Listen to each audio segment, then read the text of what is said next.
Hi guys, the Determined Gardener. Do I have a video for you? We are here in Brooklyn on the greenest block in New York City, and the creativity you're about to see is amazing.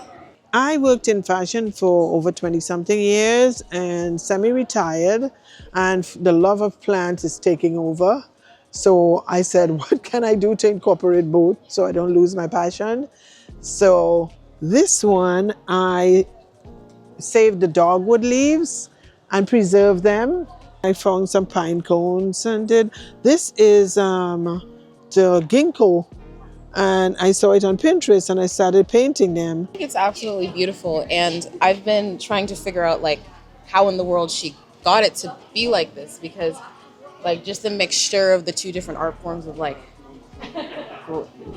greenery and paper and things like that. I did learn actually that these fronds are actually from one of these plants that she took and painted.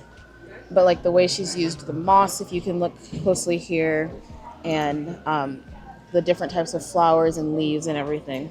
It's really a beautiful blending of two art forms. Yeah, how did you get this? How did you do this? I had to do a form to get the soil in there, and when the soil is in and everything's dried, because I put a glue on it, I cut into it and I put the plants in.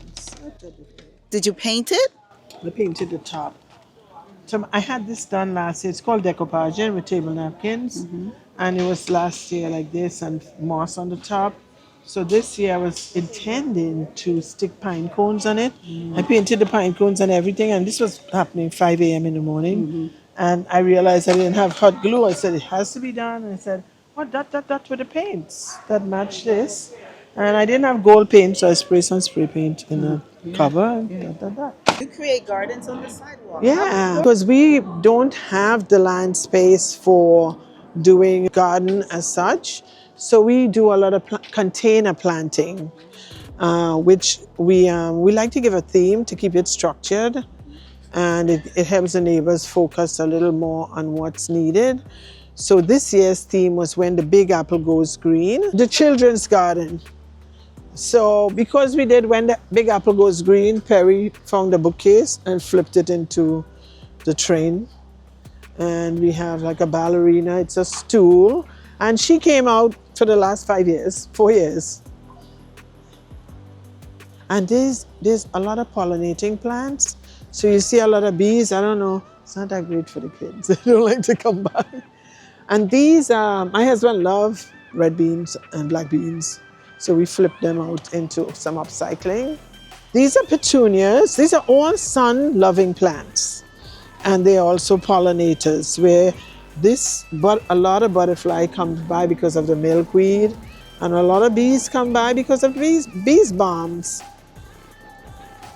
Whoever lives here would help watering, but the core people watering would be our plant group and doing the deadheading. My grandkids do the watering too. They're 7 through 5. They water and they learn to deadhead as well. The zinnias, they also are perennials.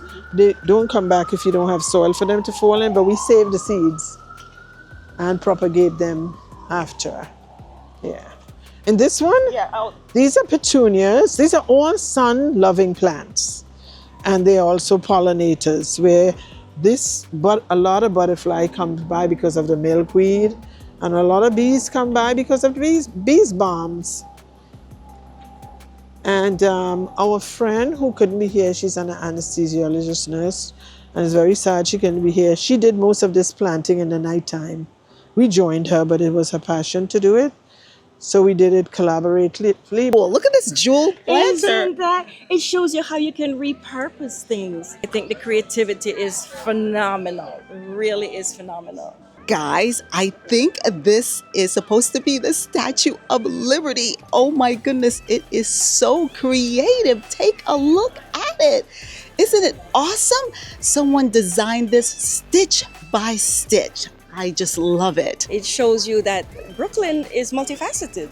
as people are, and you can't pigeonhole a neighborhood or a people or anything for that matter. You cannot pigeonhole them into, you know, your perception or what has been the popular perception of what Brooklyn is, you know. And it really just shows that, as I said, you know, people have had a passion for greening, and now it's just been highlighted. It feels so inspiring and relaxing and refreshing to be on this block and to see the way so many people have put trees in their front yards and plants, and of course there's so many old trees on the block as well that really blend in beautifully with the feeling of brownstone life. So, you know, I keep trying to get bigger pots, but it's hard to carry them back and then put different things in it. So this year I put this phlox that really is such a beautiful color, and this attracts the butterflies, Achillea, and some petunias that are beautiful colors, and verbena. What's this over here? And over here was delphinium. This is a newer plant, and then the echinacea has come back for a few years. It's just finishing up now with all the heat. And this is a clematis that bloomed in May and June, and I think it's going to bloom again in maybe at the end of August. But it started out this big, and now I put the chicken wire. It's climbing up to the top of the lamppost, which is really fun. And I see the phlox. And the more phlox over here, yep, and asters, these purple asters. I keep adding it, so it's over the past 3 years. Keep adding more plants. Every time I go to the farmer's market and see something nice, or to a nursery, I say, oh, I'll just get one more. We water a lot here, so especially with the pots. You know, the pots don't hold water that long. Well, this is a bigger pot, so it's a little bit better, but the smaller pots need to be watered every day. So my grandson, who actually helps water, he loves to do it, and he waters, and my daughter waters, my son-in-law waters, I water. We're all dedicated waterers. Don't forget the Knicks over here. We're proud New Yorkers. Proud New Yorkers. What, 56 I've got years? blue and orange. 56 years, I think, or 55 years? Awesome.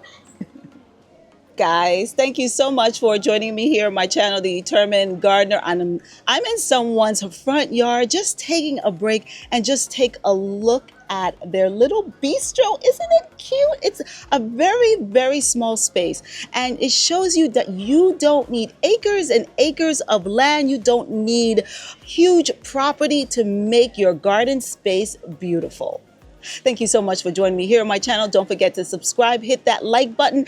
And if you were inspired by any of the people in this video, because they were so awesome, give this video a hype and share it with your family and friends. Until next time, guys, see you in the next video. Bye-bye.